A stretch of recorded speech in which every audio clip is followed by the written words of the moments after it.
Hey everybody, welcome back to the Flourgoldwizards channel. I'm Jason, a part-time gold prospector based in Wisconsin. And as of yesterday or today, gold is still well over $3,000 an ounce. And I want my share. And behind me is a creek with gold-bearing gravels all over the place. And not too long ago, we did a video on where you can find gold depending upon how the water moves and what type of material you have in your area.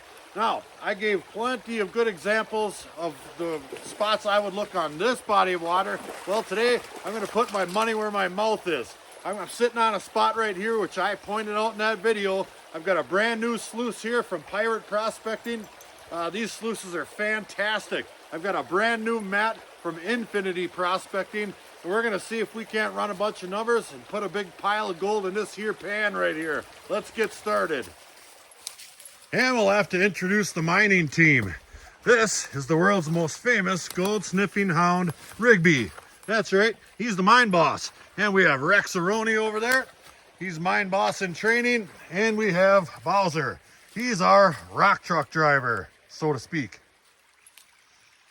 Now I'll give you a little glimpse around the general vicinity. Look at these boys having a good old time. And he's also a part mountain goat. He likes to climb that log. The general vicinity of the area. There are numerous spots to work around here, and I'm sure more than the one we're going to work today has gold in it. But I'll take a little walk down to where we're going to work, and you can see the type of material we're working here. There's gravels and nice looking cobbles. There's sand. There's muck. There's everything you could think of here. There's inside bends and outside bends. There's little dips and water pools, little obstructions right out in the middle, creating little deposits like the one we're gonna work today, right in this area right here. Now this has a big old cedar log laying right across the creek right there, and that's been there quite some time. Those cedar logs last forever, especially underneath the water, and that's been creating a different pattern in the flow of the water here. And let me get back here and I'll pan back just a fuzz. And there's some nice large size boulders here. I can put my hand on that for reference. And along with that is a number of other ones where you don't see cobbles of this size in certain areas of this creek right here. But you do see them like right here, all bunched up. You can see them on the other shoreline over there. And you can see them right over here next to my gear. And it's creating a big old dam, so to speak, right here. And when the water is really rolling, it creates a little riffle, and all the material that I want is getting deposited back here. Maybe a little bit up in front, but mostly back in here. Now, I did dig a hole here in the before, and the gold was pretty darn good in there. It might have petered out just a little bit once I got down through the pay layer, I think, because most of this is going to be float gold or flood gold. It's all glacial till bearing material, and I think the gold settles down in a couple of foot section here and hits a little bit of a clay layer, and that's what you get. So we're going to open up a new little section here. We're going to move up that way just a little bit, a little closer towards this big old string of rocks right here. So we'll just take a minute, grab some of these, throw them on down the line here a little bit. Yeah, some of these are pretty darn big. Oh yeah, oh, like that right there. And they haven't been really moved to a whole lot. There's a good amount of moss growing on them, and I might scrape some of that moss on there and see if I can pan maybe a little bit of gold out of the moss. It acts just not just like miner's moss in a sluice box, but similar. If you don't have too much flow going over something like this, it definitely will trap gold. So I'm going to put that one off to the side. We'll scrape that off, and there are a number of other rocks down here, like this one with even thicker moss on it. So that might be worth a try too. Maybe we'll do that first. I'll scrape some of these off, see if we can't get a little sliver of gold out of it.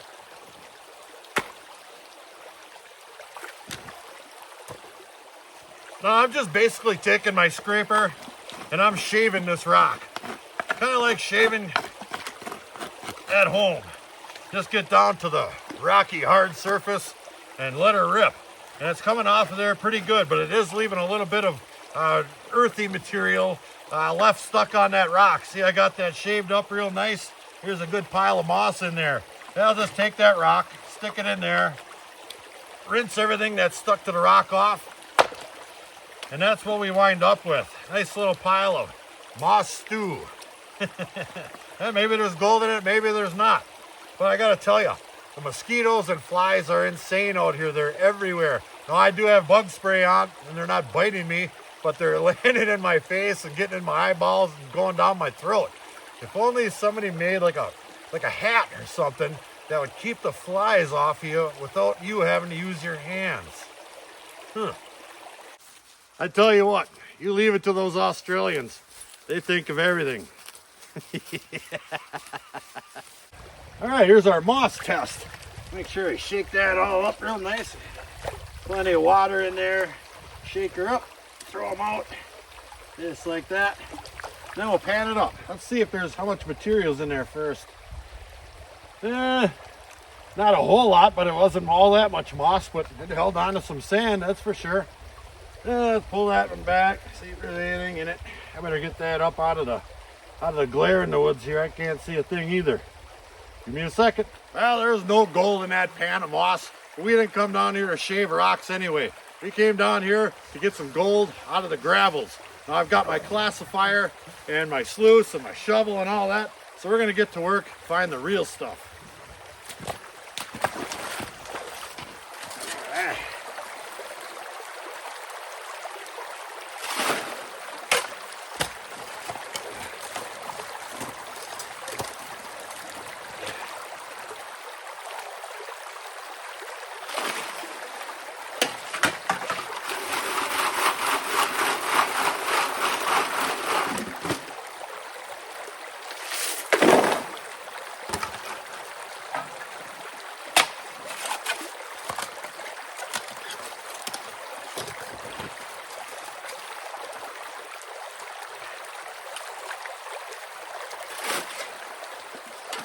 All right, we're gonna take just a little 1 minute break here.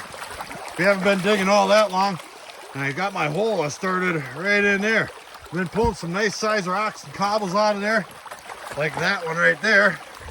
But we're only about 3 shovels deep, and I already hit the clay. It's not the really super dense clay, but look at that, how sticky and mucky that is right there. Let me get that back on there. Yes, sirree, indeed. That tells me a couple of things. That this spot hasn't been dug before, or that wouldn't be there. It would only be like real light, clean gravels like that right there. This being the top of the deposit here, and this the bottom of the shovel being the bottom. So we're down to the clay. I think I might have to expand this hole a little bit to try to stay in that clay, which is what we're gonna do. I'm gonna get a pail filled up, run it over my sluice, and see what kind of gold, if any, is in there. There will be. And keep having fun. That's the most important thing right there. Just ask Rigby. He's having a blast. So are them other two. You never know what you're going to find out here.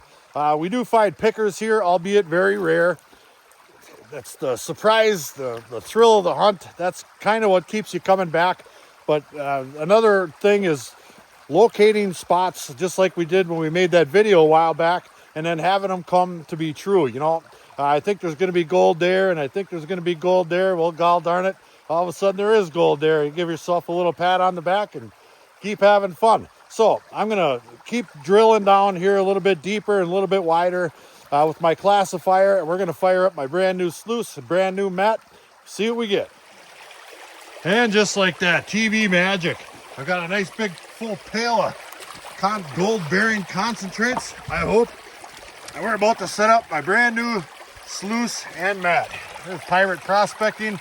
He makes these. Now, that's a drop down sluice. See that? It's got that little drop down right there. That is so I can slide my sluice mat right up tight to it, nice and flat.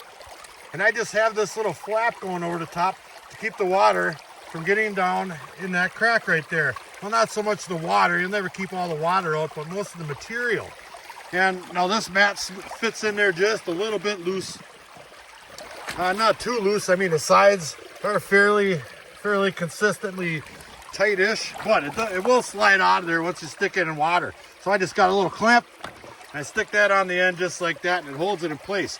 Now this little flap also acts as a gold indicator. It's nice scratchy EPDM rubber or whatever, roofing rubber, and the gold will stick to that, just kind of creep along real slow. Hopefully we can show you that in a minute. And off down on the mat it goes. So let me get this thing set up in the water, and we'll start to running our potentially gold bearing material. Now there definitely is a scientific reason that you should take a little bit of time to set up your sluice system. I mean, they didn't just come up with this design because it looked cool. It actually works. Same with Dream Mat or Sawtooth or any of those other mats out there, because they work. However, you can't just drop it in the water and expect it to work. You have to figure out your water, how much water's going through it, and what your pitch is, what you can get away with out here. I doubt we'd be able to get exactly the amount of pitch I would need to run this system with low water flow, which is ideally what you would want. So we're gonna wind up with less pitch and more water flow. So I'm gonna get this baby set up, and that's how we do it. Perfect.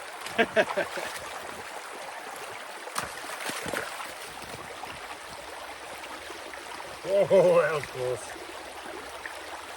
All right, now the first thing I want to do is get the bottom end set up right flat with the water. And there's a reason for that too. Give me some rocks underneath there. There's a big one. That's a little too high.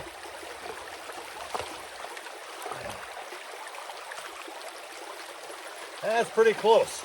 As long as you get the bottom close to where you need to be, you don't want it. You're not going to want to go up anymore, because that'll give you less pitch, and you don't want to be down inside of the water. So having it flat with the water on the bottom, that's a good place to start. And then you work on the top end.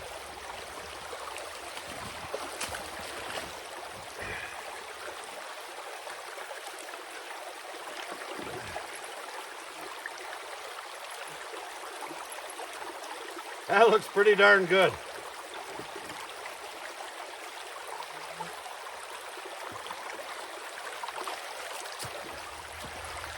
Now I believe I have it set up pretty darn close to the way we're gonna run it.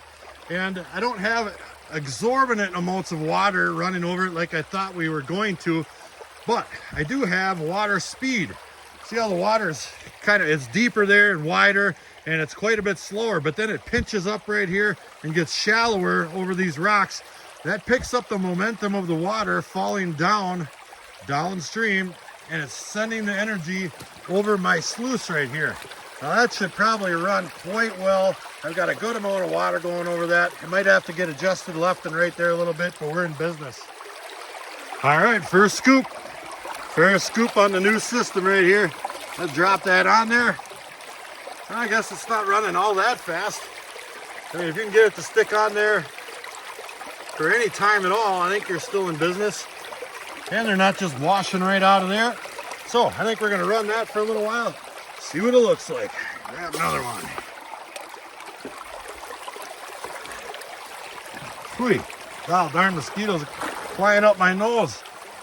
I think it's the only spot I don't have bug spray. Up in there. Oh man. All right, we got that bucket all run. I've got the sluice up and out of the water. It's loaded with black sand. I don't see any visible gold, although I probably couldn't anyway because I don't have my glasses.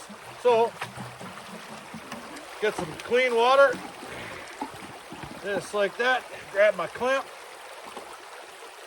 And I'll pull these mat out of here just like that. Doesn't get much easier than that right there, I tell you what.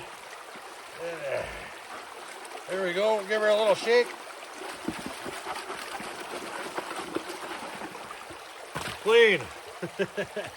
We'll add a little water to this. There we go. And that's clean. Let's pan this baby out.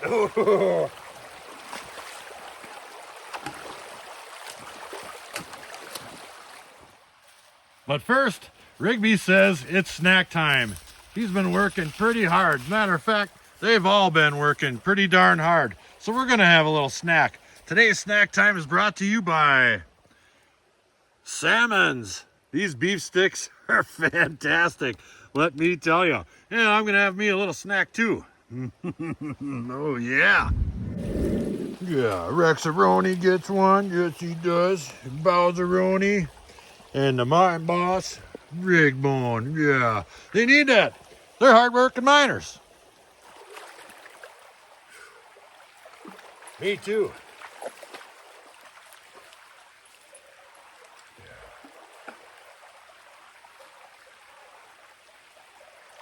All right. How's that look? Nice and clean. Let's see what we got in there for material.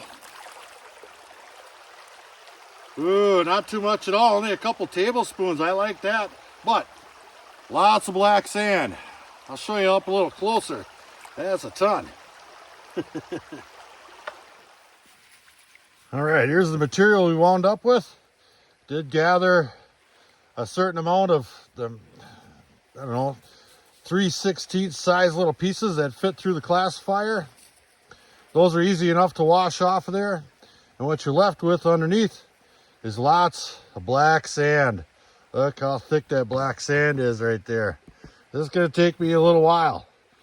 All right, let's do it. And we did it a little bit quickly just because, but I'm pleasantly surprised. Look at there. There are a number of decent pieces in there. Lots of really small dots. Let's see if I can get that up a little closer. Look at there. Not bad for 3/4 of a 5-gallon pail. Oh, there's a nice piece right there. Look at that. Hot diggity dog. Look at the glare in this woods. It's killing me. Well, that was pretty darn cool. 3/4 of a 5-gallon pail. That's not too darn bad at all. Have we done worse in this spot? Absolutely. Have we done better? Yeah, once in a while. It's all about the hunt. I gotta tell you, I'm in the 50 to 1 club. 50 spots you try do not have gold. One out of those 50 might. So if you try 500 spots, well, you've got potentially 5 that do. And well, you just keep going back and back and back. And that's the fun of it. How long would it take me to get an ounce out of this spot at this pace? 70,000 years minimum. But if I came down here with some larger equipment, maybe a couple of bigger sluices and this one, and just really put in some time, and maybe a couple of guys that just started digging for 8-10 hours, you could build up a pile pretty darn quickly and get that ounce of gold. That's for sure. It's all about the fun. And I hope you guys enjoyed it today and had some fun, because we sure did.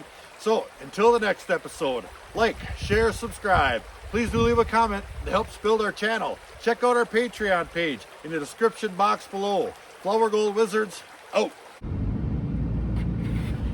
And if you're still watching, well, then you get to see a little bit of bonus footage.